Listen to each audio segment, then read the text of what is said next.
Good morning, everybody.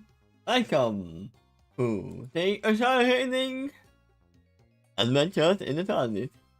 Visit me, Kershi, and Spiritual. You see, that's where you're going to take the shy, is Yeah? to the Adventures in TARDIS. There's kindness always in healthy time and space. Hi. Hello. What shirt you got there now? Something blue and with text on it. Looks like a ruby tree. It was, California, I think. From Greece. Not familiar. But, yeah. I was a little bit late because 1, I almost fell asleep. 2, I was investigating what is that smell. I don't know if it was from my PC or anything. No, it was my coffee. Because it was a burnt smell. And I guess it was a little bit more, not burnt, how you call it? Charred. Yeah, it was charred coffee. That's why I was like, I didn't know what it was. You were about to fall asleep. That's kind of the opposite of what I expected. I thought you were asleep and you woke up. Maybe a little bit late. No, I was about to fall back asleep. For this chapter, I recommend you start the music with something ominous. I even have anything ominous queued up? Probably not. Another theme that might work may be mysterious. I think there were some songs like that in the Tales of Symphonia list.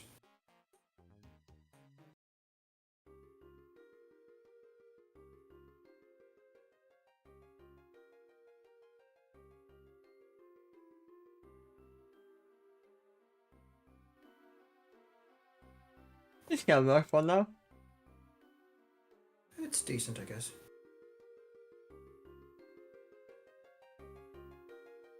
There we go. Let's see what the discovery is. Are they actually arriving or not yet? Are they discovering why there's so much running around, even though this is not a sailboat? You will see.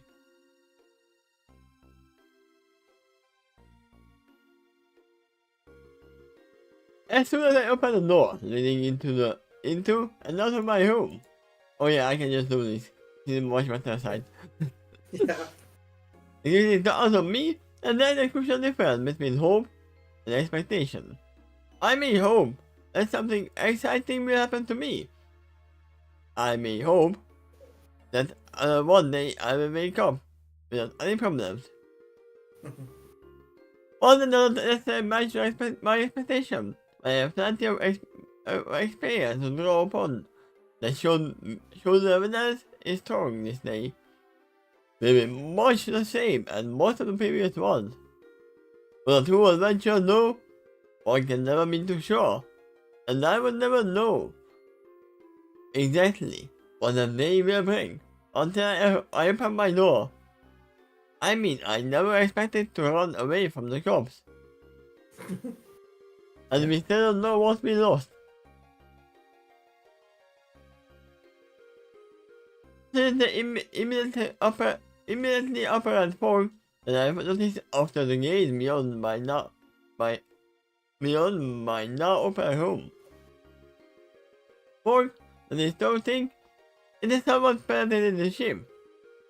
Are you sure someone is not just a chain smoker? Not within any close area, of course, until affecting the legs of the ship, and it exposed to the open ocean. Congratulations! You have reached the first picture of the day.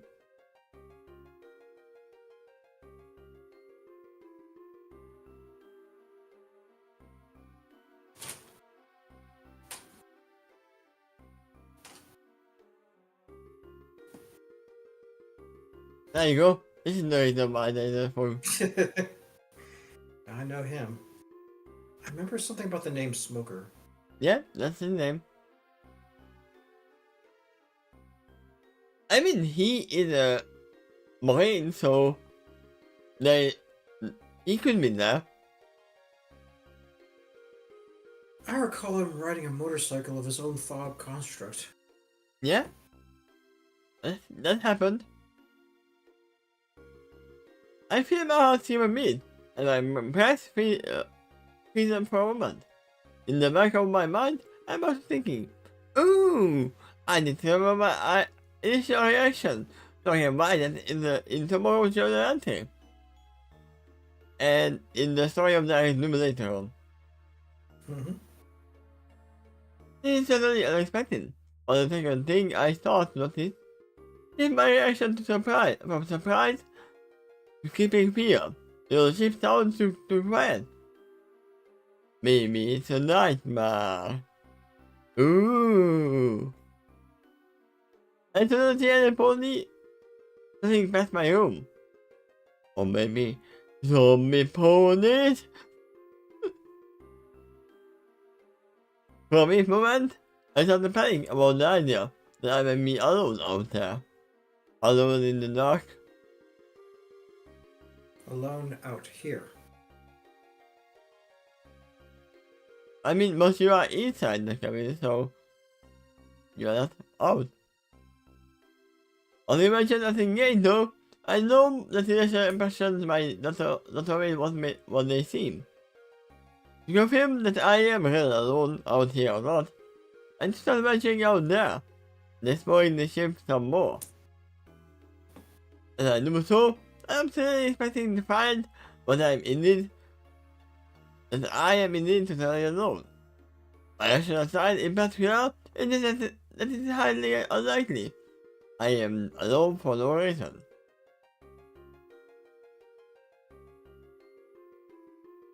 But wait. Yeah, I'm expecting that I'm not that I am alone, but my rational side thinks I'm alone. No, my rational side thinks it's unlikely I'm alone for no reason. Oh, unlikely Hi- I'm alone for. highly unlikely. You know, I thought that she meant that it's unlikely I'm alone for no reason. But I'm still alone. You're alone for a good reason. Yeah. Instead. That's how I had it. That's why I was like confused a little bit. I decided to venture out into the main deck and see my tail, to close my bathroom. Oh, use my. Yeah, I'm not awake. Use my tail. Close my bathroom door behind me. Ah. Lots of agility in your tail. You said that. Yes, there is no muscle in that, right? Usually. No, but there's cartoon physics. Yeah? But we are not talking about Pinkie Pie. Yep. Daring also did a few interesting feats like that. I remember she defended herself from a whole barrage of arrows by whirling her tail. Ah. Maybe that's not even her tail. Maybe that's her relic that she discovered. I am facing the starboard side of the ship. From there, I decided to explore toward the bow of the ship. After all, I know there is the most amount of space in the direction. Getting toward the bridge of the ship is also possible in the in the direction. They continue, my irrational face starts to suddenly keep out further, and I explore on. And hear nothing else around me other than my own hoof clubs on the wooden deck, in the middle of the ocean splashing on the ship. I was about to say, if you don't hear the ocean, then it's a nightmare.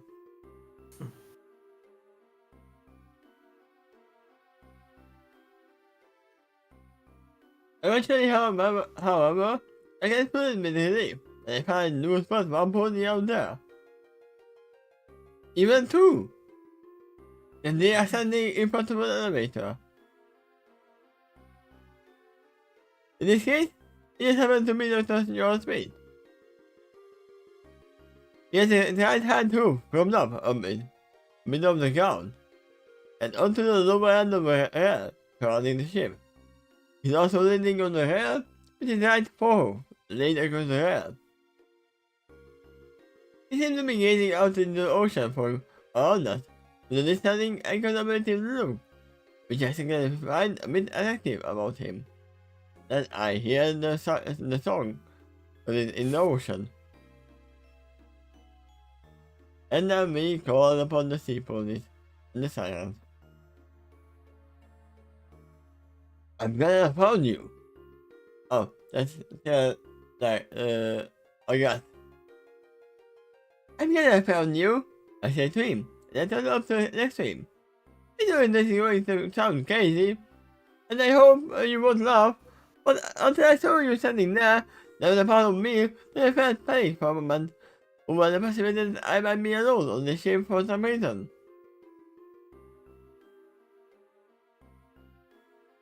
I told him that I certainly not that familiar yet. The doctor said, I think you need to get out into the fog for some reason.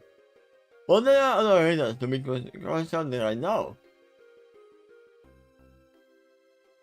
I feel a bit of the fur on my head stand up. I'm suffering a lot right now.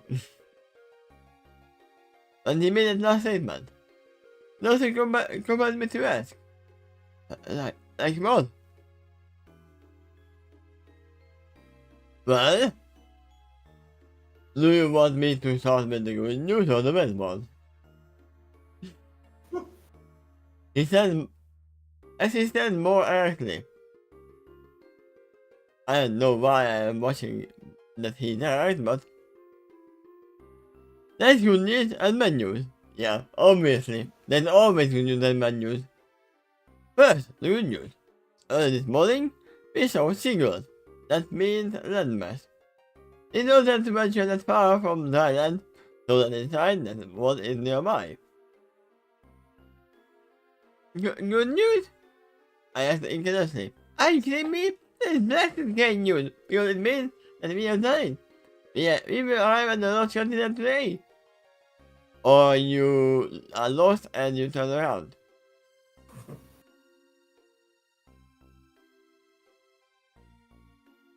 Dr. Smith suggested at me, as he questioned me a brave again, and looked me out, and the fog, as he said. So, as long as we live to continue the journey. I furrowed my eyebrow as I asked, I laughed. Well, just the road there. Dr. Smith invites as he nodded out to indicate on the fog. This is the bad news. The fog rolled in, not long after we spotted seagulls. That's great because it means we might reach landfall today. On doing so, while we are unable to see what is out there carries within substantial risk. For example, we will currently have no warning to help us avoid their formation and the like. There is a D missing here.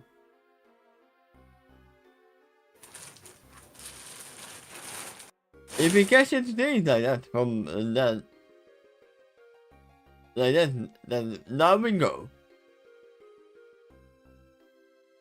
Unless we have a cooler earth. Oh! Right in my eyes. Nice book. Question. Yes, we do know that there are no parasites on the ship. What about unicorns? They got a few, I would and some of them, assume. and 3 of them are even trained in combat magic. I would assume if they there's a ship that goes for alternative waters, they would have at least one unicorn always on the front, scanning for us. And you don't have to see in that scenario. Because Why would they need a unicorn in particular? Because anybody could do that, to look out into the ocean. I would actually assume that that spell isn't even that hard, because I already even customized it to search for gems.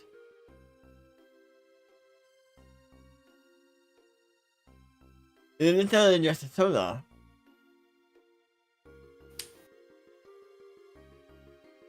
So, Doctor, I think you are fine at the moment. Okay, that's my here. I told Dr. Smith as he used the shoulder to indicate the direction we came from. For a matter like this isn't much of a problem, because there we would have light towers and footholds along the coastal harbors. Here, you have horn lights. Out here, however, on the North Continent, there's unlikely to be such a thing. Even if there is, they can't see our approach under these conditions, either. Oh, don't worry, they can't see you. They know you are coming. I don't know who they are, but they know you are coming. And there is no foreseeable reason at the moment for the natives to expect our approach. That's assuming it is an intelligent life to begin with, and they just happen to be around here enough to time all of this. I mean, I'm gonna assume for now that this fog is not natural. I don't know if it's made by the island itself or the inhabitants of the island. It can be natural. Things like that do happen over the ocean sometimes. I know it can be, but I assume it's not. Something about temperature differences. There is a reason this is a logical plan for, obviously. Well, they said one reason that they didn't have navigation methods up until now to get here, so the ships would have been lost. I mean, yeah. And nobody did use the sky as a navigation. There's something about that that helps to forget which one. It helps to tell you either latitude or longitude, but not the other one. Yeah, I guess. Is this why every podcast is being so quiet? They are too busy telling and listening for potential obstacles out there? I guess. Those mean not as he confirmed. Pretty much, yeah.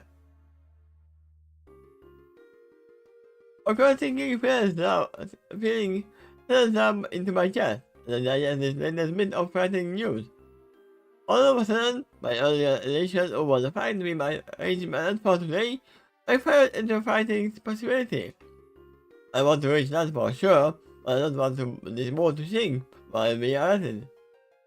If it does, then even if we survive by swimming onto the land, we will be stuck there, unless we can use the land materials to build us a new boat, as well as get enough supplies for the return trip. Usually that takes a long while, and usually the ship crew are not the ones who build the ship. To build a ship this large, I think you have to build something else first. Some kind of dry dock.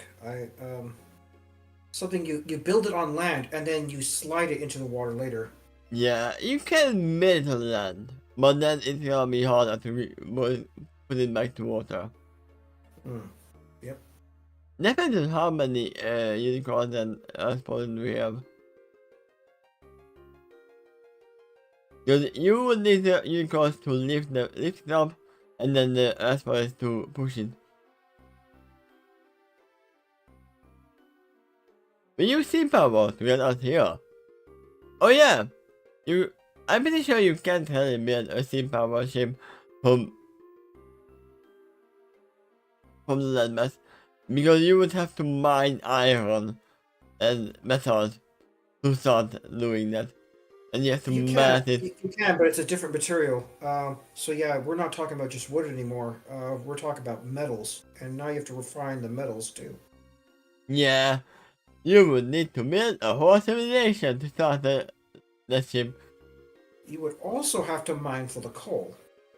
Yeah, I mean you would be able to probably build multiple smaller ships. Yeah, ships. Hmm, that's an interesting idea. And maybe kind of network them together, tie rope. Yeah, but the idea is still not taking the ship in the beginning. Oh yeah, If you can build a similar engine for the ship, after Tim, you have to rely on Cyberpower. And it is a whole different game. Yes, it is. I hope I never get to capture of things like with grants as we said out here. Don't forget about you might actually lose all your navigational data. If the ship is that true? for Yeah, if the thing. ship sinks, what else went down with it? You might need to know that for a return ship. That would be useful information anyway for possible future voyages later. You see, that would have been quite helpful if you actually went in there and checked out with the navigator. Way before this happened. This appears to me that during the trip, she never checked on the navigator even though she said that she would. Possibly not allowed. Her primary role is to make the maps once they reach landfall. I mean, she wanted to go in there. She said she wanted to. Yep.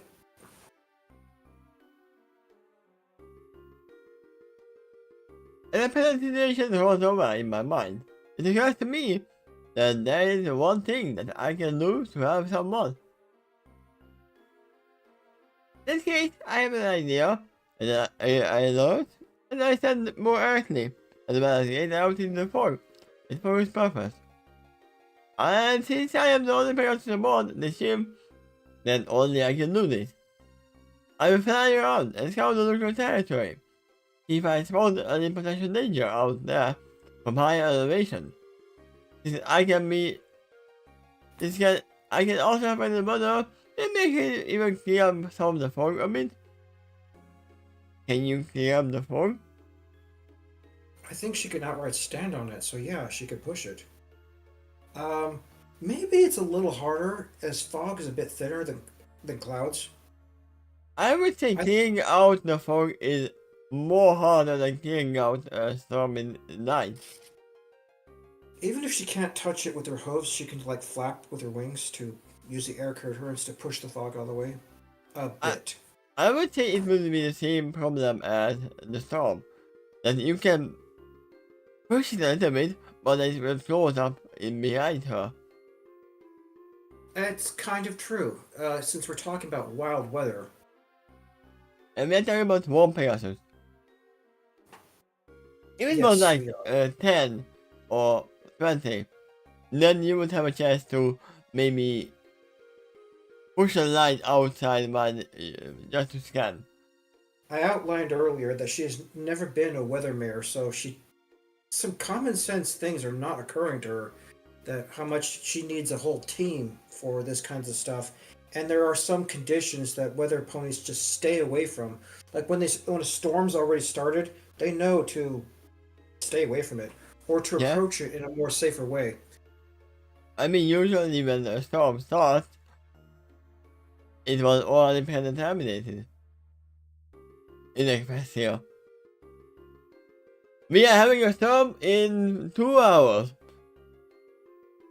I wonder if whatever the weather elements they push in the way to cause a storm has a limited quantity of energy in it, and the storm runs out by itself as if running out of gas. Maybe, yeah. And some of the storm is usually still natural, I would assume. To a point, it's gotta be true. If you got clouds that's thick with water, it should drain out eventually as it rains down. Yeah? Excuse me. And it goes down. The leaf off and have my wings. And you already forgot that you pulled your wing? Several days have passed. She may have healed from that now. It can be a little tiring. Hmm. Before I can get me on the head of the ship, however, I am somewhat painfully pulled back down to the leg of the ship by my tail. I scream. Ouch! I send my gaze back to the space. After that, he spent out to have my tail. I continued spinning for a few more seconds, and trying to expand a residual amount of hair it bit into. What did you do that for? I asked him, curiously, but it seemed like he settled a bit.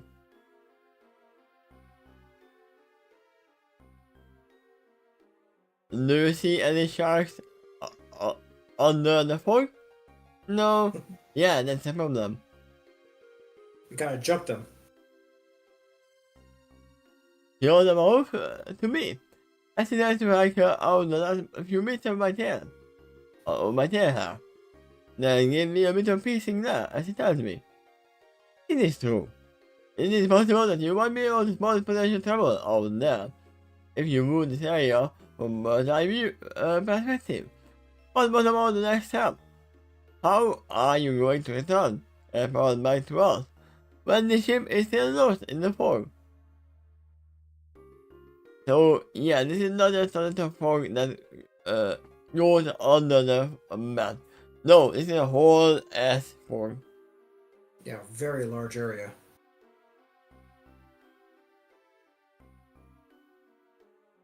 If you can't see what's out there, then you may not able to spot this ship as well, even from the level of the sky. Thus, there's the fact that any potential danger out there may also be hidden in the fog, so that you can make your scout attempt potentially useless. I mean, you would probably all you will see is white. Yeah, kind of. Oh. I think, and I think I suppose you am. He does bring up a good point.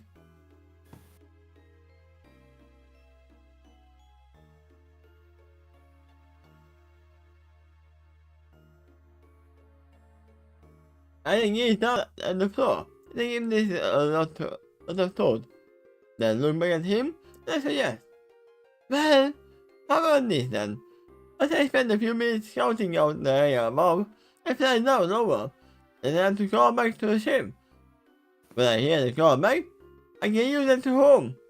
Home in on the ship's item position. Did you forget that the ship is very quiet at the moment? Kind of. It's a steam engine. That's making some noise. Oh, God, I forgot about that. Yeah? No, the ship's actually not that quiet. A sailboat would have been much more No. silent. Actually, it makes sense that they are not telling the engines. Hmm. Yeah, that's right. At the moment, they might have cut off the engines because they're listening for danger, I guess, and they're certainly watching for it too, as best as they can. Yeah, the water is still moving, but the ship is probably not. They might even use uh, oars to move at the moment. What she said there is for a verbal call. She calls back, and they go Marco Polo, and they use that to zoom in on the ship. Yeah, but you should probably tell this to the other people, other employees Uh, on the ship. right. She would have to before taking off if they enact that plan.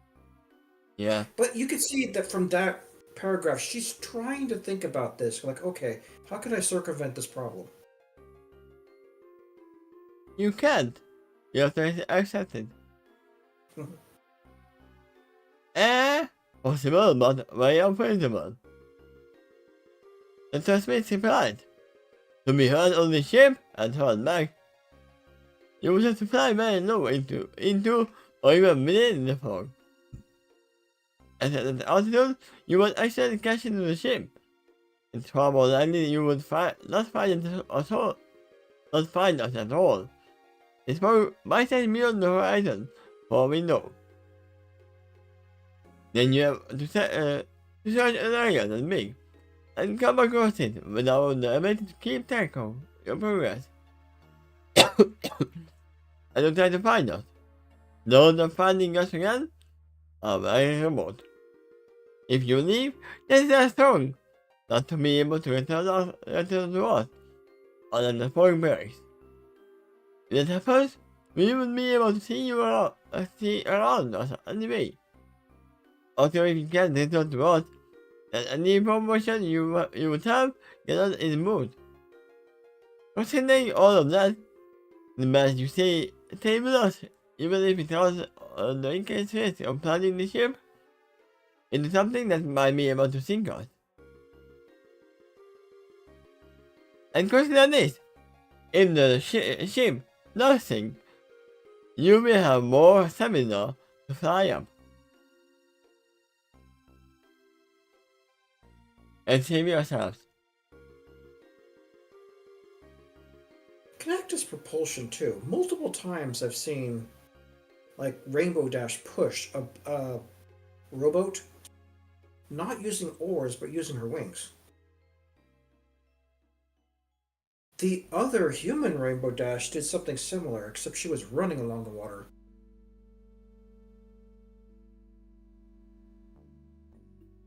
I think it's funny if this is what's happening at the moment. Yeah, it's a slow, but it's a slow that is only for. That would be funny. And then he's like, how did he know? You were done with that paragraph. Yeah, I know. I found. I hate to admit it, but he did not bring up some good points. I can't think of any way around it for the moment. Also, in truth, I don't really want to venture out there by myself. In this case, what do we suggest we do? Or I do? I think with Dr. Smith, this seems to be chock full of bright ideas. Be patient and vigilant. And not miss commands. The ground there for any noteworthy sign. Anything at all? But do it from this ship. I followed him sadly. I was hoping to hear of a safer and more surefire option. But I also realized that the current situation puts some constraints upon us. Especially me. That might be the best option. We have left to consider everything here.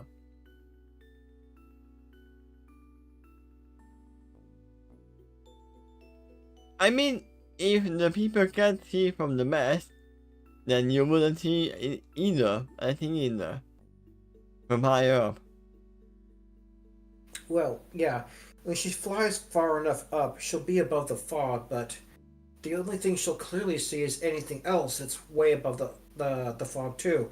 Like say a tower of rock spiking up over the ocean and the fog. He was talking about the fact that you wouldn't be able to see the ship either. It'd be hard to locate that as well. So if you do spot anything dangerous, how are you going to come back and report it? I mean, even the island isn't as far away that she doesn't really have to, but she can just yell. Right now, they don't know, but they didn't see landmass close when they lost sight of everything. What they saw instead was seagulls, noting that landfall is somewhere on the horizon. You But they're know not what this certain. means? What does it If mean? if a singer can get out here, then she can get to the land. Yeah, yeah, she can. Guiding the Because, ship is another story, though. yeah, but I would assume that still Pegasus can fly probably more than a singer can. Probably, yeah. And we are talking about It ma- Nainu. it Later depends, but Nainu. flight speed and stamina varies, I think, with each individual. But on average, I think they're pretty good. Um, Typically, a pony probably has about as much stamina as a horse would. I mean, they are a horse. Right. Magical one at that, which might make their body weight even lighter in the air than you would normally I expect. mean, we do know that technically the parasites are usually more lightweight. Heck, if they had a cart for some reason, she might be able to ferry passengers too, because for some reason, wagons put on her can fly. That's magical as well. Mm, yep. So that's what we do. We continue to wait and watch until with amazing mass. During that time, the fog continues to hold until it doesn't. Yeah, I will continue to wait until I don't.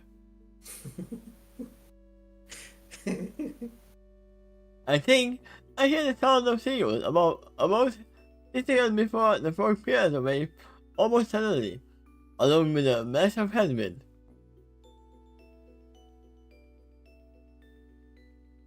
And literally, I am the element of fallacy. I always tell the truth, unless I don't. And I get to the other side, accidentally breathing a bit of the ocean water, and the wind splashes harder against the bow of the ship. It made ocean mist.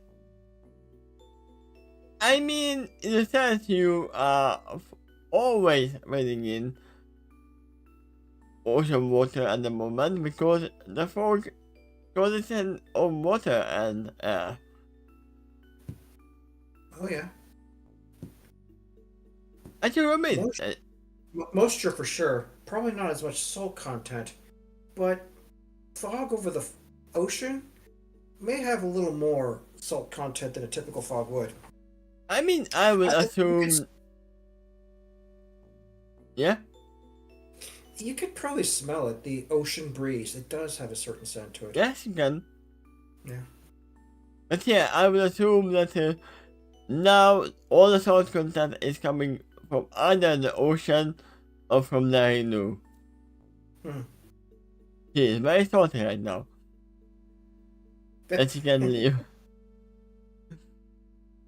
I should admit, I shake my head. My vision gets a moment later. Then I look over the bow of the ship again. My eyes need a few moments further. So I get the sudden intensity of the daylight. You wouldn't see too much daylight in the fog. Nah, that's why it was darker then. After that, what I see causes my eyes to explode wide. Okay, I would suggest to change theme music at this point. Earlier, I suggested something ominous, but now I suggest something wondrous. Something that, the thrill of discovery kind of music. There you go. It's a bit way too happy for that. No man. That's not entirely a problem right now, but I'm not sure I would say it's a thrill of discovery with the song. There you go. Miracle Sea. We are out of the sea, so. Sure. But it doesn't matter. There Louis said. Her eyes exploded. What is bad?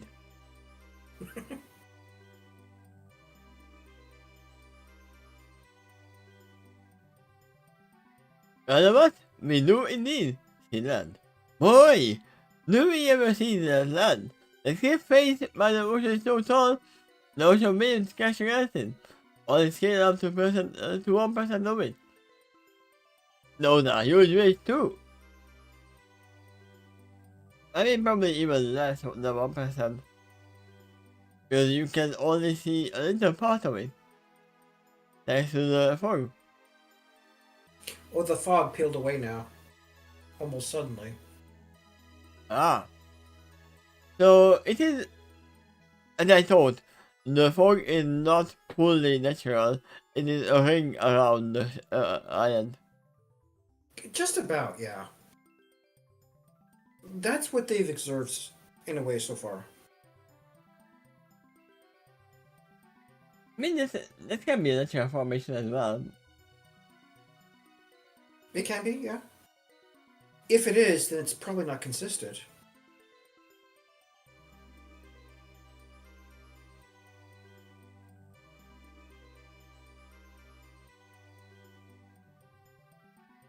I wonder So if it's this is what they are seeing almost right now. kind The of, yeah. force, I'm not sure if fog is over ocean water is particularly common, if it's very cold water or hot water. I remember hearing that it's a pretty common phenomenon in England. So what's the temperature of the water out there? or even better. Nah, yeah. Little ring of fog around the island. And then some, yeah. I don't know how long. We just all standing there in silence. All I know is I can barely even think until I am shown back into my senses. When I hear a large roar of cheer, I spilled all across the ship. And there was so much rejoicing. Oh, yeah. Yay! There's much rejoicing. It just makes me wait for a second. Then I look back. I can see all of the opponents here from the bottom deck. Some are up. Some of them are above me for the second deck. I didn't even know there was a second deck to begin with. I didn't even know any of them were standing there under nearing the sixth floor. It almost Actually makes more sense though. The second deck is the tallest deck on the ship. They would yeah. have more height advantage when they're looking out from there. So yeah, probably more of the spotters are there. It almost feels like they were standing there.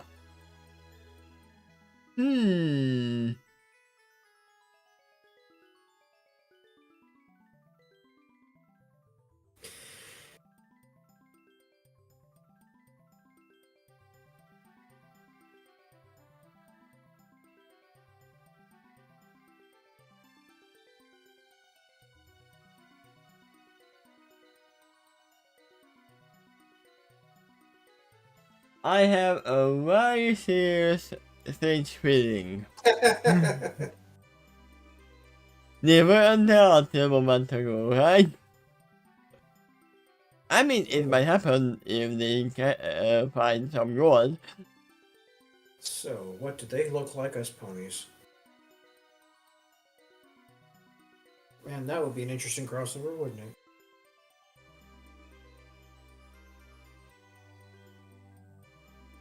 You best be believing in ghost stories, Mrs. Hackett. You're in one. There you go. This is a real skeleton. There you go. Even the tail is bone. I'm thinking it's not real, but alright. It's not.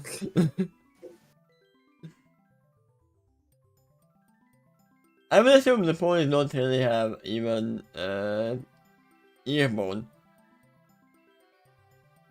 Yeah, they don't. No. This is more like a real skeletal pony. Is that actually a horse? Yeah, that's actually a pony skeleton. Okay.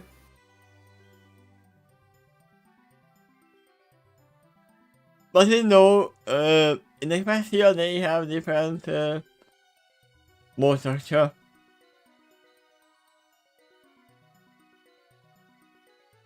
I mean, I'm assuming our real life ponies don't have suction cuffs on their feet. Well, Pegasus probably has some extra bones there. Yeah? Maybe unicorns do too, unless the horns are pure cartilage, and they might be. I once remember it was under an enchantment. That's true, but It might be. saw Twilight's horn flopping I was under about to the. bring that up. I totally was about to bring that up. I wouldn't call that solid evidence, but it's an indication that it might be cartilage, which at that moment was softened. I mean, I have a counter argument for that. That the spell can affect more, probably. Thinking on it further, though, and remembering the scene about Tempest's shadow and some of her horn being broken off, it looked pretty solid in that scene. That the horn was very stiff. It possibly is bone or some material similar to it. Yeah, this is my counter argument for that. The same spell happened, I'm assuming. Well, that's when the bone got liquefied. Yeah. This was very close to what happened to Twilight. From what we know.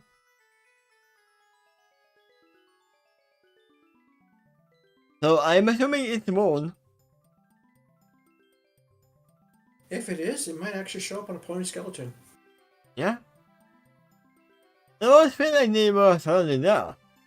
Now that the fog is clear, you can finally see them raising multiple hooves in a great cheer, or hugging each other, or giving each other high hoof bumps. I was almost like, high five? Actually, no. They wouldn't know what a high five is. No, they would not. Give me five means 5 fingers or $5, something like that, and a high slap. But to a pony, they never had fingers, so they'd probably call it a high hoof. Yeah. That is infectious, and I still find myself smiling as well. But the doctor might call give me a high five. The ones who did it the most consistently in the show is the Cutie Mark Crusaders. Yeah, and maybe even the Wonderbots. Since you said maybe, I can't dismiss it, yeah. Usually probably behind the scenes. But I can imagine them doing that. Yeah, they got some high energy, and they kind of need it for their profession. But we know that even the Cutie Mark Crusaders can feel at high roof. Especially when their limbs grow a little bit longer. Yep. Leaving back at the land ahead of us, all of a sudden it felt like we are on a plane. We were in a world full of fog moments ago, and now the sun gleams over the ocean waves. Clouds loom over the extremely tall sea face cliff, which makes it seem like the cliff extends even further high into the sky. Above, I see some seagulls following along with the ship. I even spot one of them looking down at us. They're going to tell? It's very curious, but like Venom. I think. Mine! Mine! Mine! Is it mine? Hey, the thing wasn't there before. Where did they come from all of a sudden? Do they have food?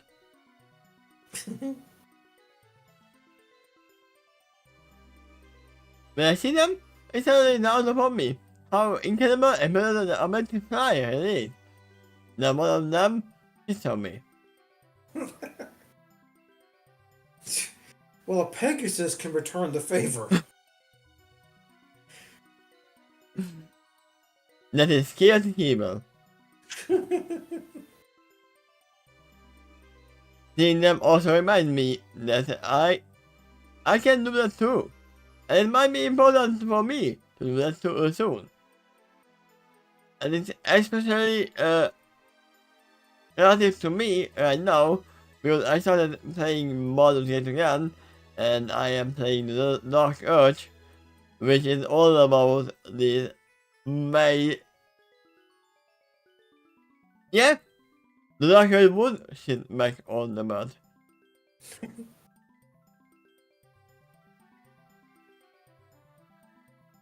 And what does this excite me for is there is still the risk of sailing into the shallow rocks between us and the land ahead of us. Now that the fog is clear, it will be easier for me to see if any of that is as well as this boat. Excuse me for a moment, I announced and I spread my wings. And I said to Dr. Smith, I immediately and before the doctor. Yes, and Dr. Smith for a second to see if he has any objections this time. After all, I don't want my tail pulled around so soon after my last experience. I am so curious to keep a track of that. How many times was Rainbow Dash's tail pulled down in the show? It was a lot. The I can at least. Applejack did it the most, and she was also the first one to do it. I mean, I can echo at least 2 times. That's not much, but if I had a penny each time. It was way more than that.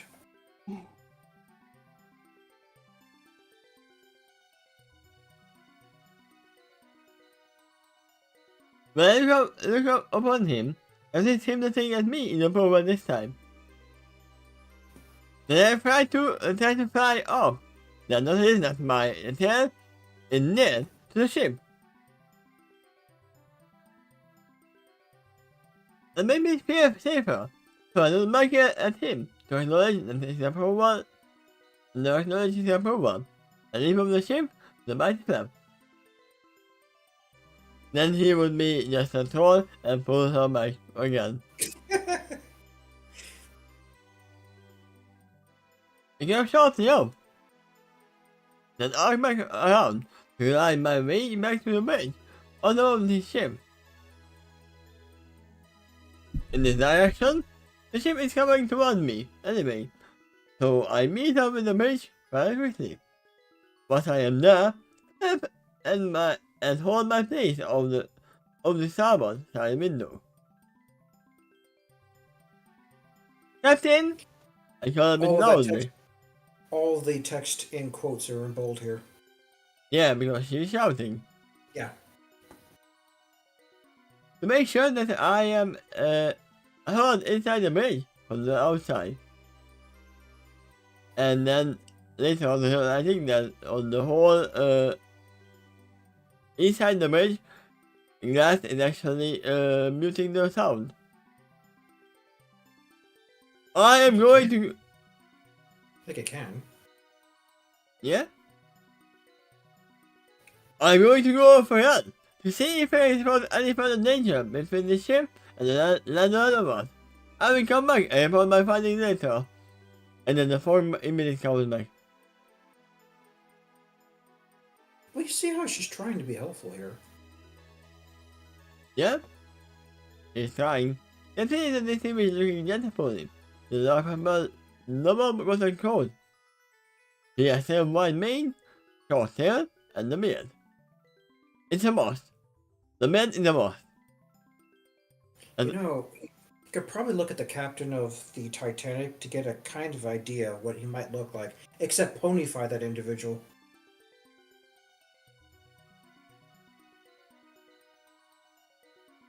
Because that is a very distinguished appearance for ship captain.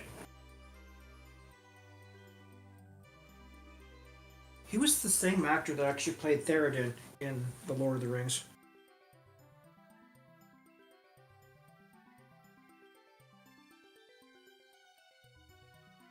That's the Rohan King. There you go. Yeah, it gives you a basic idea, right? Yes. Probably even has a hat like that.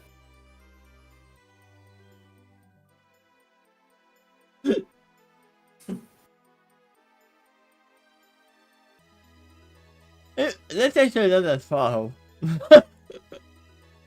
Kind of thought that too. Yes, in by me.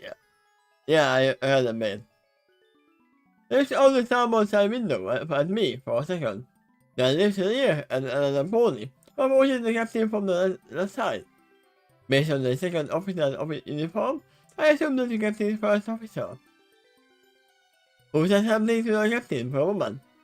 He told the captain to consider something. They shout, get the harpoon. Shoot her down. After a second, he looks back and nods to the other officer. Before looking back at me, opening the window and called out aloud, with his slightly muffled behind the glass. You are not part of my crew, so I can give you a direct order, but I am responsible for your safety. So, calm the fuck down and get back. It's also true that you are the only one who can do this service aboard the ship at the moment. And right now, I can't afford to ignore any opportunity, which I can ensure the safety of the ship and anybody aboard. I'm curious why there is no parasite here. I would assume that parasite normal isn't a normal crew member, because why would they use a ship when they can fly? Well, that could still be helpful, and it's not as if there might not ever be someone like that works aboard the ship. This ship might even have multiple crew rotations on when they reach one port or another. This time it just happens to be that she's the only one, and it might actually be what the second officer told the captain. Yeah, but no, I mean that humans usually go out on the ship because that's the freedom of the sea. But the parasite already have the freedom of the sky. So why would they become sailors? That's why there's not many out there probably. There's probably some, but If they want to, sure, and if it's their cutie mark destiny, even more likely. And I could still see a Pegasi as useful out there. I yeah, believe they it's are not, useful. But it's not I would typical. imagine if I was a Pegasus and then get a cutie mark on sailing, I would be like, oh, why do I have to be a sailor? I want to fly. No, if they got the cutie mark for sailing, they really want it. It's meant for them. It's who they are. That said, it's probably not typical for a Pegasi to cross the entire ocean without a boat and never having a place to land on or a place to store food. So a Yeah, ship is still useful to them. And going the other way around, they might be able to fly in the air, scout for any pony that was thrown overboard, maybe even get them aboard the ship I by mean, scooping them up out of the water. why is this? If they had a team of them too, it could also be useful for weather problems. Give me a second.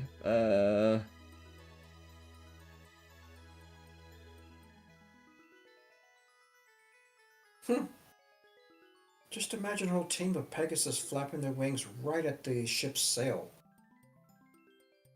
That could come in handy. I have a reason why the parasite are not using ships. This.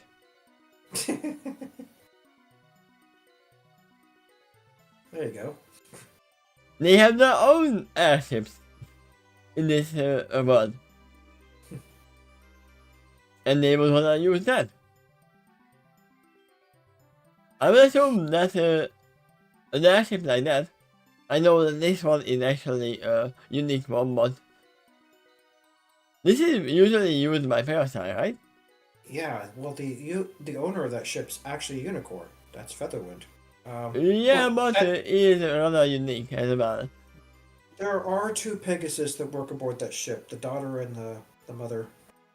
Yeah, that's why I said that most of the normal ship are manned by unicorn and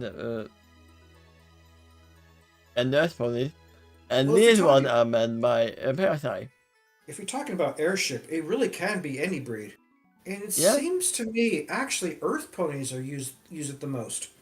Um, like that pink mare with the uh, uh, pilot's helmet, often using a hot air balloon to get Ah, ponies in and out of Ponyville. I know. I don't know her name, but I remember her. Pinkie Pie. No. It seems to me they're a little more frequently that Earth ponies are actually the ones that run the airship, and it makes a little bit of sense because the only way they're going to get up there if they have a thrill to be up there, and they actually have a cutie mark similar to Featherwind's.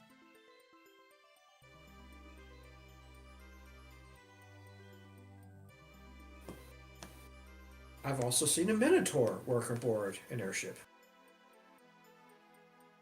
And goats. You are talking about her. Ah, her name is Twinkling Balloon. You said Twinkling Balloon? Yeah, that's her name. Okay. Oops, I closed it.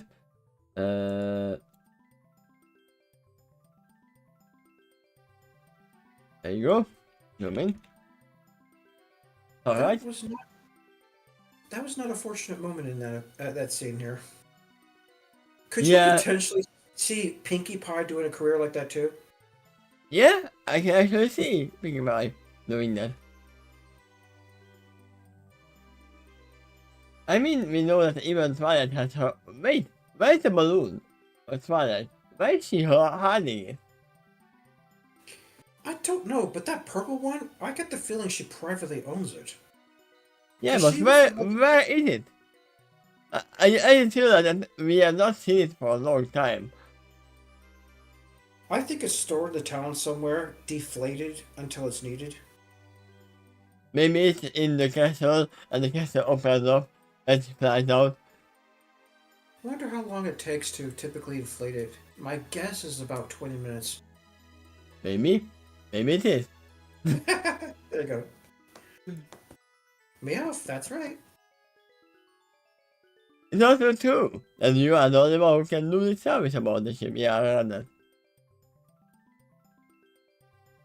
You know that me in approval. Do what you feel you must, Miss Keystone. But please make it brief. No more than an hour tops. I will assume that usually a parachute can really fly for an hour long. I would say easily, yes. Even on average. I have not seen any of them flying for that long. They would rather go for shorter route or taking the train. If they have to go further beyond. Let's resume. I told the captain and I got him. Yes, sir! That he comes to us when you land. In doing so, I'm charging her loan into her husband. You know it? I mean my wings hard in order to ascend my altitude. I'm hoping the wings at higher elevation will make it hindrance against me. And then the rainbow disappeared. You are doing it wrong. You don't flap your wings. You just fly upward. How did you get here all of a sudden? And who are you? Don't worry about it. You won't see me yet.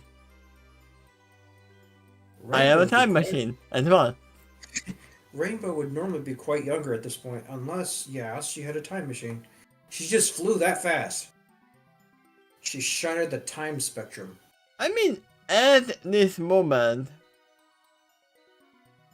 yeah, this should be around the time where very different kind of rainbow appears on the sky.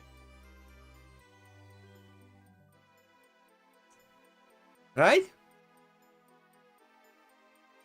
Dash and Daring appeared to be about the same age, but I just get the feeling Daring is older. Nang is a lot older, I would say. Could be. It's just, I don't know. Well, probably the white thing in her eyes actually making it look like older, but and especially Yeah. the glasses. The glasses Yeah, make that- her look a lot older. That's her natural main color. She probably had that as a foal. Nevertheless, I'm guessing she's around 10 years older than Rainbow. Yeah. So yeah, this is why I assume that it should be around the time when Rainbow Dash is doing the rainbow. It could be. We don't know if it's before or after, but around that time period. In doing so, well, now shortened me. Based on the expression on the bird's face, it seems curious about something. I show the fly on the hand. Still flying into the admin, I have to raise my eyes. It's also a little difficult to breathe, but the air is passing by me so fast, but I manage it enough. So that it is not too dangerous. Yeah, you are Hold not on. used to the ocean air. I have to ask you something. You ever been in a vehicle at high speed, like say a car, and leaned your head out the passenger side window and attempted to breathe the air in as it was passing you at really high speed? No. I have before, and it's difficult. It can be done, but it's hard. No, I never did something that dangerous. Okay. But I would assume that some of the rides in what is it called? Roller coasters? Yeah, one of the roller coasters should be around the same speed. So I can imagine what you are talking about. For roller coasters, it varies, depending on how it's designed. Yeah. Let me see. This one.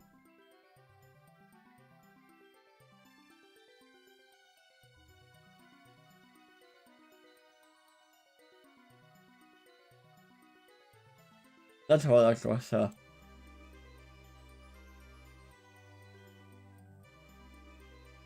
Of course I won't find it because it's Hungarian.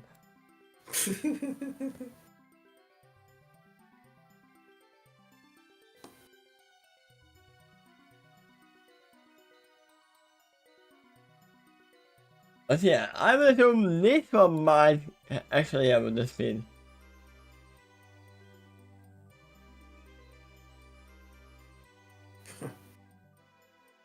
That's what I think it is. I typically get pretty sick, nauseous in that kind of ride.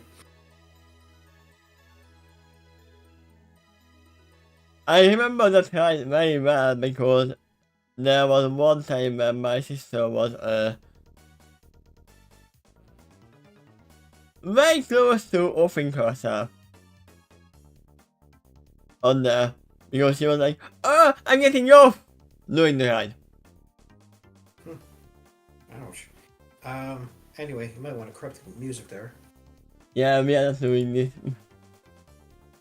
It's flying so high!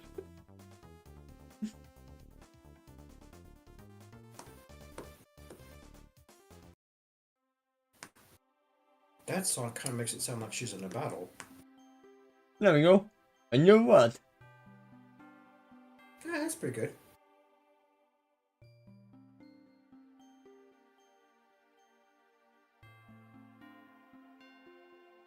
I had this one.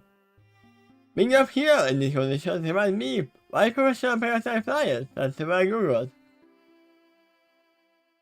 And why you never know. I also spare a moment. You know what might help though is her hat. If she tilts her head down so that there's a bit of a windscreen with the edge of the hat, for the vision problems, it might be able to help a bit. And then it will fly off. Usually. Yeah. If you're flying into the wind, though, the wind would typically be pushing the hat further on her head. But if it ever reverses course, I mean the winds or her, and the wind comes up her face, yes, it might be able to knock it off. And also, if you put it in front of your eyes, then you won't see. Yeah, it can reduce your vision, but having the wind right in your eyes too can also hinder your vision. Yeah? So you see the point of the goggles in that case. Those are Pegasi that's flying at very high speed too, with all kinds of little crazy maneuvers. Yeah? Then, I also spent a month looking back at my beach ring that I have in the air. Because I realized that it still hurts. The engine of the terrain around me, and the boat continues to... I almost had sink. Sink. Due to the accelerating distance and height. Even the ocean grows smaller, I seem to slow down in time a bit. That really does happen. I'm Yeah? not completely clear why, but the further you are from something, the more it seems to slow down in time.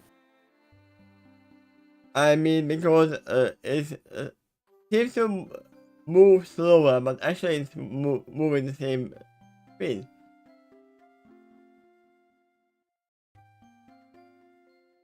Once again, it is really hard how important the stability is during this mission. Normally this is something I take for granted, because 1/3 of the rest of my race can do this too.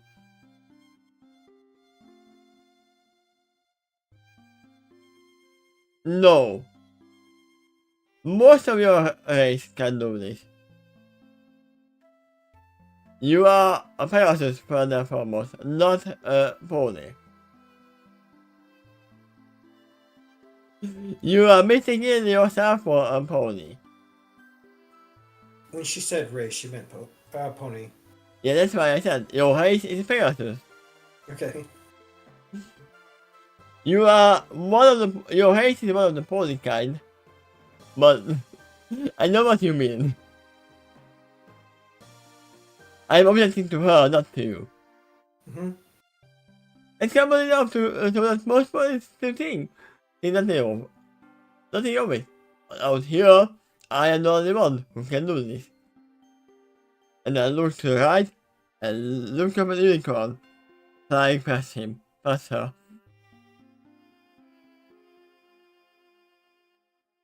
Probably gives her a shy wave high.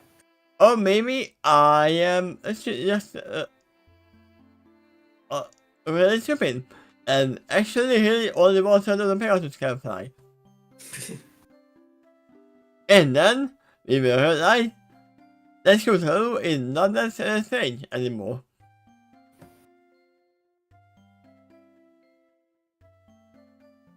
Something like that, flying with Featherwind might actually happen in the next adventure. Yeah? This is the past, but the more present version of Darren just joined that crew. So Yeah, that could happen. Yeah. Being a scout is not an official job of mine, and no, it will be. But then nobody else thought, nobody else that he most without can do this. But then it already takes on a whole new dimension of meaning and importance. I am not a professional adventurer, but neither of you on the ship who are. Objection! And of you signed this job, you are now a professional adventurer. Okay. How do you define professional adventurer? A professional adventurer who is hired for the job. I guess so. That hence profession. Yeah. I do this as an official living, and like she's doing this right now. If you go on of your own, you are an adventurer. If you are signed off by someone else to do this, then you are a professional. Even if you haven't done this before. That makes sense. But what she means by this sentence is, I guess, meaning doing this on a regular basis. Having plenty of past experience doing this. You could Then, probably rephrase that as pro adventurer. Or experience, right? Yeah. That's more likely. I will actually need them more desperately during the course of this whole mission. If there's anything I can do that they can't, then it's very important to me that I perform the ability for them, or to the best of my ability. After all, for every one of them that dies, it's a mission my own of survival as well. Whoa, hold your opponents right there. You are already killing them off, even they don't even leave the ship yet. No, but you see her point. She thinks that these other professionals are so important that for every one of them that dies, her own odds of survival gets weaker and weaker. Because she's relying on them so much. Yeah, but immediately, as I said, usually when you are on a mission, a professional adventuring mission, you are not going into temples and anything like that you are seeing in your fantasy novels or in the Hindu novels.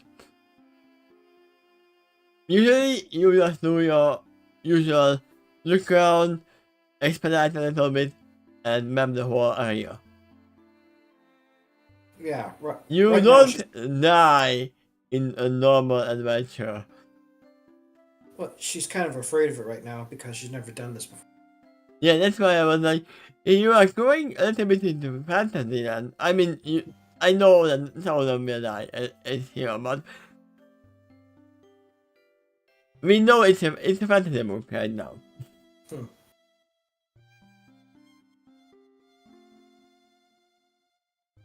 But once again, she had never seen a normal fantasy before. Or did a lot of grandfathers company die? It's very strongly implied that yes, your grandfather's by now. I mean, that would make more sense about her mother's irregular. Oh no, you can't be an adventurer because I would be too scared of you to be away from me. Yeah, that's basically what happened. Although she didn't object to tamer adventures like going on camping trips. Well, that's professional. Maybe not, but you could probably definitely see it as practice for something like this.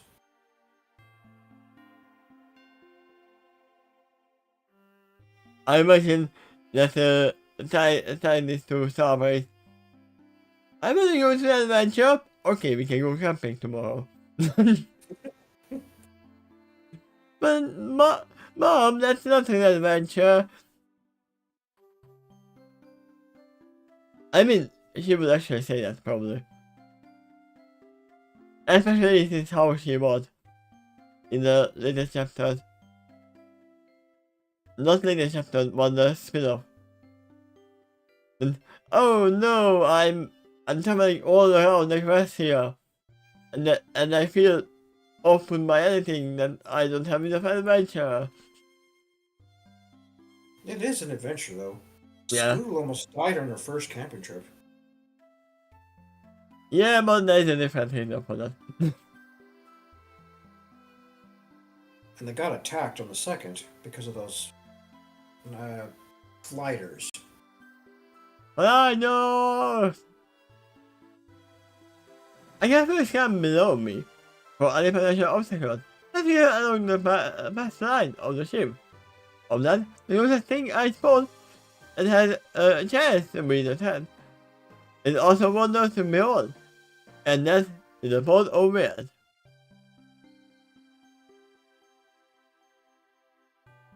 From this side, I can actually see the massive forms under the water, and looking at they are at least close to the surface. And then I realized those are actually submarines. Some of them made the surface with big sections to blow jets of water above them. Nothing of them I suppose in the head, and then basically dive back into the water. In one particular awe-inspiring case, I see a whale shoot above the water. It's so much momentum that it sinks our ship. With about 80% of its money rising above the water. From there, north to its side, but ends up crashing back into the ocean in a huge side splash. In this case, the whale's right fin is the last part of its body to be above the ocean before it's fully submerged again.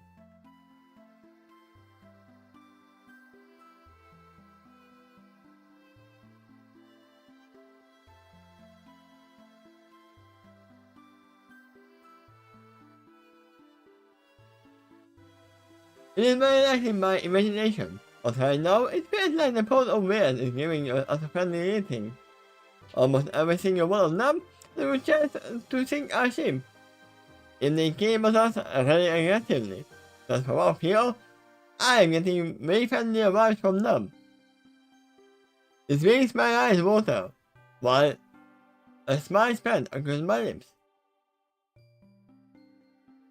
Right now, it feels so wonderful to be here and alive. Then look around of me again, and the gigantic cliff that looms ahead. It scares to me that I don't see a safe area for us to approach the landmass yet, even there is no ocean shore. Maybe we can take a rowboat up this gigantic cliff. Or it will probably end up smashed against the rocks and the waves. How do you want to rowboat up on the cliff? Well, she was thinking for a moment you can at least reach the landmass there and try to climb and scale up the massive cliff from there, but that water They are is sailors, pushing. not Yeah, climbers. yeah. The boats would sink anyway, because those waves are crashing against the bottom of the cliff, and that would crush the rowboats. Probably the I corners in mean, there. you can do this. You could do this if you are the instructor. Yeah, but she's not saying that right now. I mean, you are parachute if you have the ropes, the metal ropes, you can tie them there and send them down. Or a wagon. Apparently that flies whenever it's attached to a Pegasus. Yeah, but still. And it is, I see some huge waves, a bloom as much as 45 feet of the ocean. Would you assume that 40 feet is shorter than a human feet? In this description, no, it's about the same. I know, but... But consider this. 45 feet above the ocean is still only 1% of this cliff face. It's that tall. It's a wall. I mean, I didn't bring up the good one, but it's called the red line, I think. This is literally the same thing. Oh, it zoomed in. Oh yeah. So, if 45 feet is about 1% of the cliff, then it's somewhere over 4,500 feet tall. I mean, we are not established what color is the rosa. No, we have not. But that visual image of that tiny ship next to that huge rock face is about right. Yeah. Again, from this height and distance, the wave seems slower, and it catches into the cliff. Shoots up, then showers down, and it shows down of mist. Despite all of that, it is an experimental creature riding no more than 2 inches off the ground, but it is compared next to a pony. This face can probably barely even feel the ocean waves. I would argue with that. Because don't you dare to brush off the force of nature. It is slowly eroding the cliff face. You will probably not see it, but two things could really explain this, I think, is the dropping of the ocean level across the world or the rising of the landmass, or both.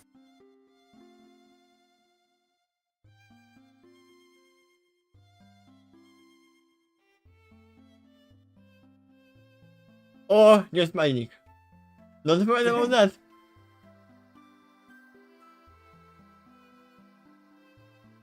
We have to say in about an hour. I forgot to mention that I don't have a watch.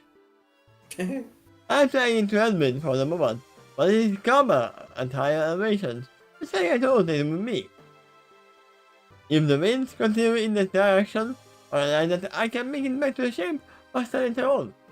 It takes around 15 minutes to fly towards the land from the ship. And I might be able to do it in 5 minutes and look at the pan over and enjoy my wind currents.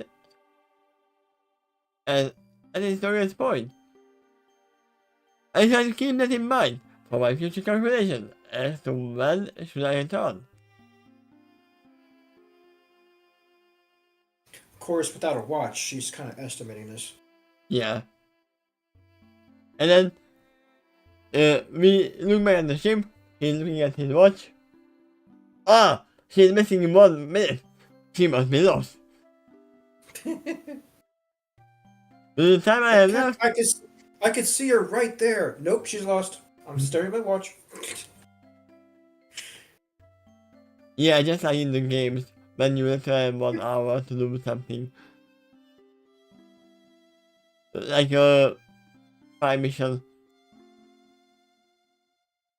Oh no, you are late. You're getting close to the end, I think. I hope so. Within the time I have left, I spent 1 potential anti-point onto the landmass. At first, it looked like it was within the sea cave. Except, when I flew within it, and then it is actually exposed to the sky from within. It looks like water must have within the sea cave before. Shoot!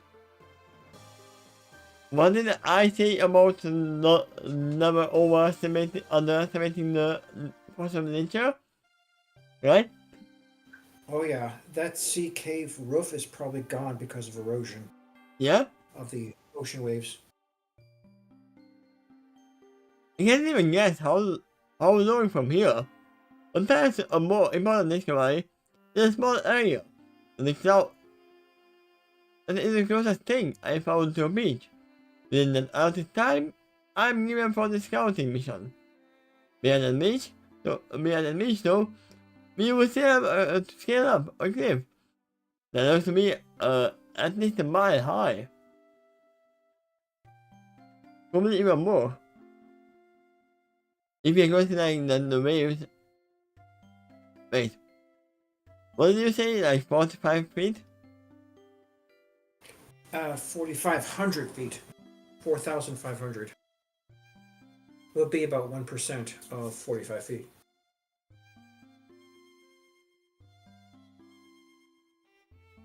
Then it's more than 1 mile. Hmm.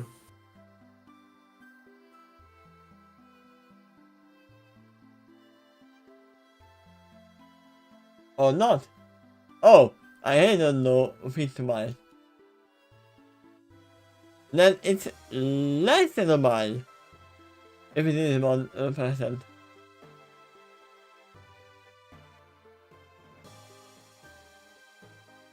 Yeah, because, you know, for us, 1 kilometer is 1,000 meters. It's easy to convert. But it seems for you it is a lot different.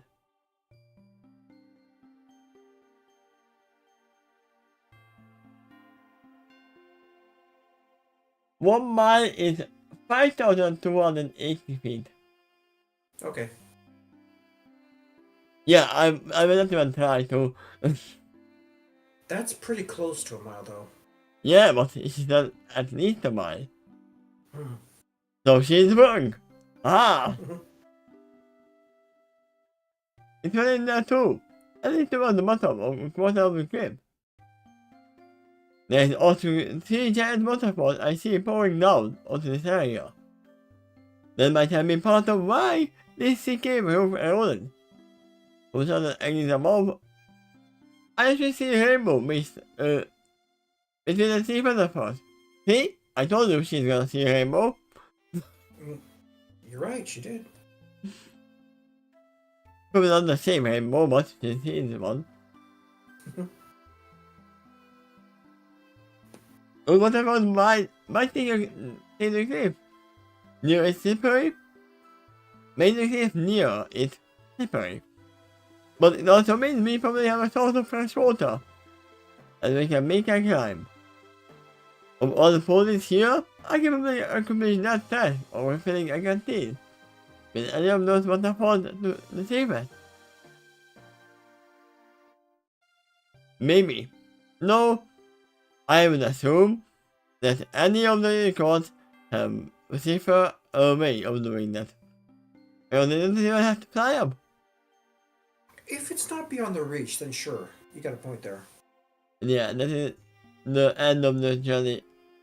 Picking up in the end. Water can be pretty heavy, too. Something else to consider. They don't have to move it, they have to redirect it. That's all they have to do. Before I return, I sent high enough to find a mirror above the cliff face. What I see beyond appears to be a massive jungle. A cloud of mist obscures about 70% of it. In the distance further inland, I see a tall spiky mountain. A mountainside of a collection of clouds,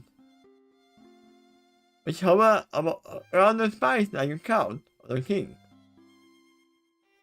On one of these mountains, I see another waterfall, and it's so huge that I can easily see it from the distance.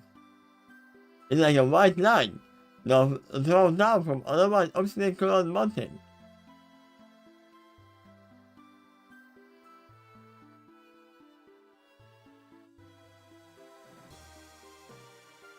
I was thinking if I have seen this kind of formation before. Probably not. I doubt it, but I also suspect it exists somewhere. Yeah, I was thinking if it's actually a natural place or not. Well, you can still picture it, right? Yeah, Okay. there is some part of me that wants to park a cloud near this area and start drawing this rain in order to begin my map making work. After all, that is my official job for this mission. But for now, I need to get back and report my findings. Internally, she is objecting to me that no, I'm not an adventurer, I'm a map maker.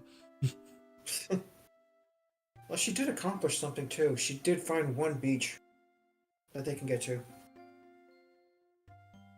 But that means she actually has paper and pen and ink with her in the moment. Not necessarily, but yeah, if she did, she could do that. Well, she's got to come back in an hour, so she wouldn't have time to do all this drawing for now. I wish she But can do a draft. when they start exploring the island, she'll have plenty of time to start sketching the initial terrain here. Yeah, I can start by drawing a huge rock. Oh my god, a giant rock!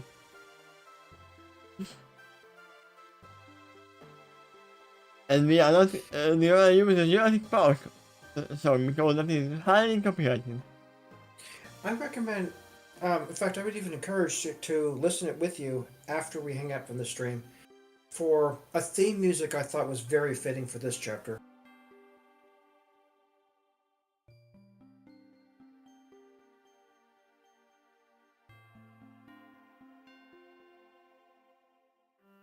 There we go. I have the song for you. There you go.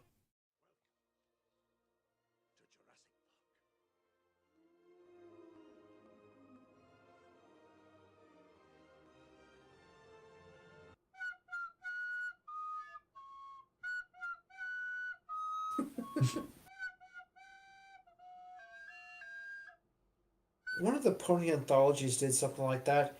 They had this wondrous buildup of music as they start scaling up to Griffinstone, and then they get into it and they play something like that for when they actually see the town. It was like playing that song with kazoos. Yeah.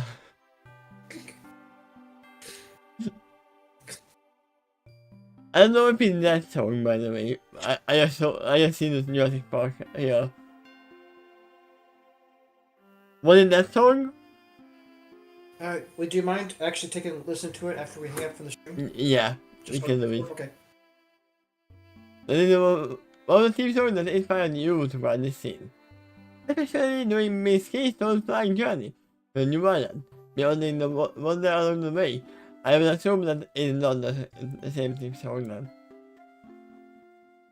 I don't know this song, particularly after the 122 mark.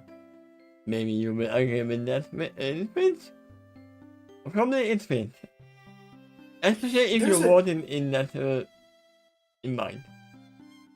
There's a dichotomy in this chapter that shows what it's like for adventuring, positively and negatively. Initially, it was foreboding, with that silent fog and the fact she seemed to be alone for a while.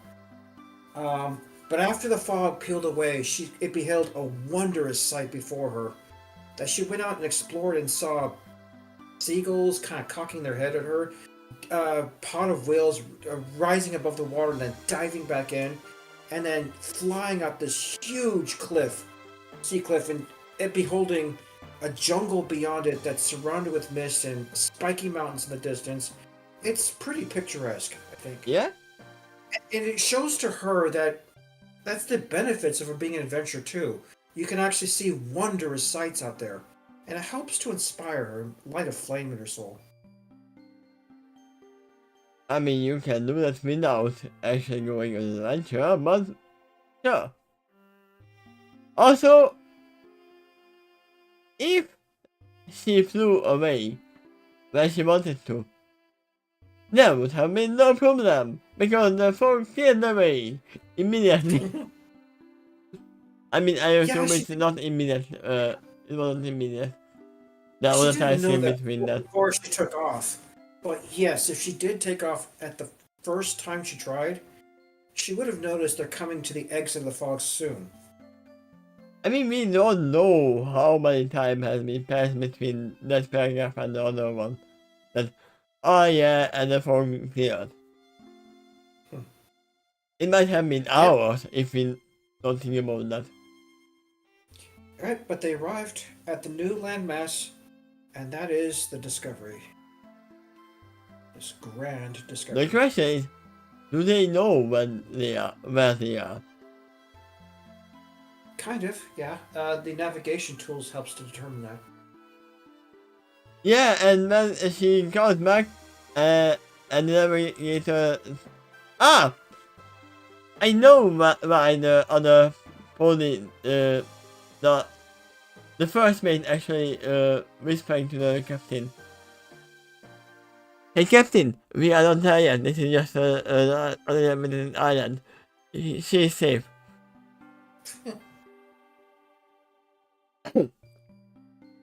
I mean, who knows? Whispers, She never I asked bet you if they are there. I bet you she tastes like chicken. Yeah, but still, as I said, he didn't ask if they are there, if they are on the island yet.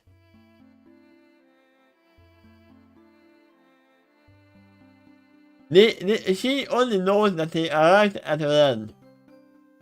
Yeah, it could even be an island for all she knows. Right Yeah, now, this instead of an might entire continent. be an already mapped land. For all we know. Possibly. Yeah, it's a discovery to her at least.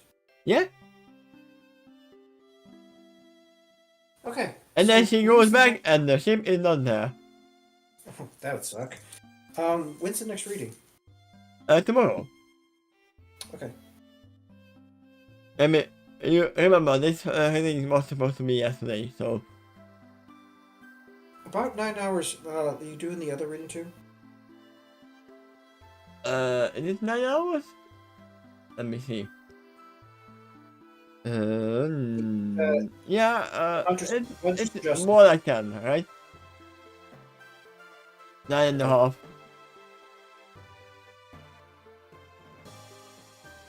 But yes. Then I can enable both alarms. In that case, it'd be 7 hours and 31 minutes for now. If you're doing it roughly at the same time. I mean, the alarm is right there. Oh, what'd you think of this chapter? I think I want to tell everything I want to about this stuff. Okay. Not many things happened, actually. Mm-hmm. They came out of the fog and the ice flew. That's really all that happened. In a simplistic way, yeah, you could describe it that way.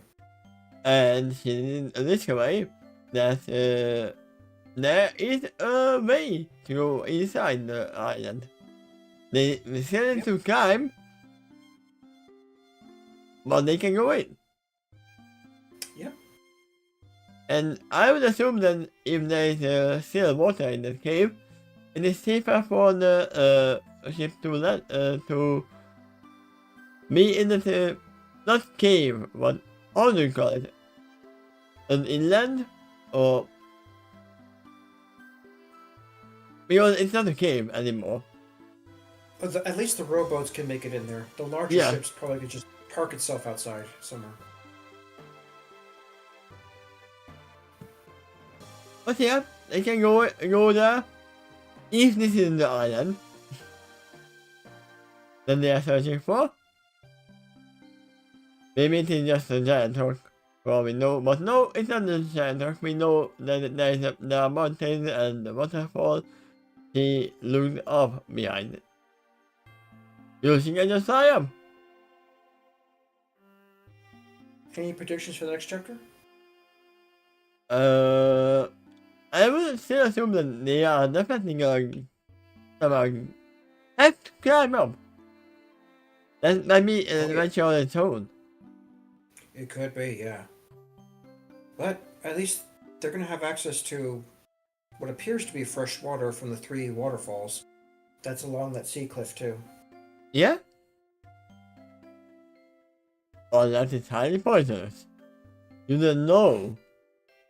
No, we don't. Don't know. Running water does tend to be cleaner, though. Yes, but usually when you go to a different country, the thing you learn is don't drink the tap water. It applies here as well. Those spiky mountains in the distance you saw on the island, or continent, whatever it is probably the cause of the moisture. It's squeezed some of the moisture out of the clouds and rained it down as multiple waterfalls, rivers, and then finally one more final waterfall, one of three actually, that rains down into the ocean. Yeah. Probably on top of that sea cave, and that over time just eroded away the roof. And it continues to erode. Mm-hmm. Slowly but surely. Until there's gonna be a beach at one point. Yep. But yeah, I'm ending it right here, and we are gonna listen to the Jurassic Park theme song together on our own time. Thank you for being here, and see you next time. Thank you. Bye bye. Bye.